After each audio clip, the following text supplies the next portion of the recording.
अस्सलामु अलैकुम वरहमतुल्लाहि वबरकातुहू। માનનીય અતિથિ સાહેબ, આચાર્ય સાહેબ તથા શિક્ષકો તેમજ મારા વહાલા મિત્રો, હું આ રાષ્ટ્રીય પરવની ઉજવણીમાં આપ સૌનું હાર્દિક સ્વાગત કરું છું. હું આજે આપ સૌને 15 ઓગસ્ટ વિશે થોડી વાત કહેવા માંગુ છું. આપણો ભારત દેશ આઝાદ થયો તેને આજે 78 વર્ષ પૂર્ણ થયા છે. અનેકતામાં એકતા એ જ અમારી શાન છે. આથી અમારો ભારત દેશ મહાન છે. 15મી ઓગસ્ટ એટલે શું? 15મી ઓગસ્ટ એટલે સ્વતંત્રતાનો દિવસ, આઝાદીનો દિવસ, સેંકડો વર્ષની ગુલામીમાંથી મુક્ત થવાનો દિવસ. આપણા ભારત દેશને આઝાદી અપાવનારા ઉલમાઓ, વીરો અને ક્રાંતિવીરોને સલામ કરવાનો દિવસ એટલે 15મી ઓગસ્ટ.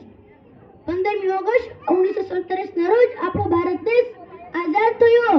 તેની પાછળ આપણા ભારત દેશના વીરો અને ઉલમાઓ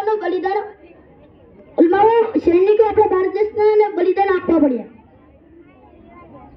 આપણા ભારત દેશની આઝાદી માટે આપણા રાષ્ટ્રીય પિતા મહાત્મા ગાંધી, ટીપુ સુલતાન, ખાન અબ્દુલ ગફ્ફાર ખાન, મૌલાના અબુલ કલામ આઝાદ, જવાહરલાલ નહેરુ જેવા કેટલાક વીરોના સંઘર્ષ છે.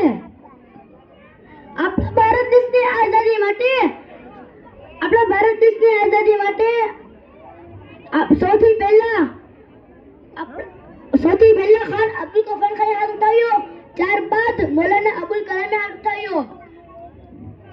આપણે આઝાદ છીએ કે આપણું ગૌરવ છે, આપણો તિરંગો આપણી શાન છે. આજે આપણે સૌ શહીદોને સલામ કરીશું.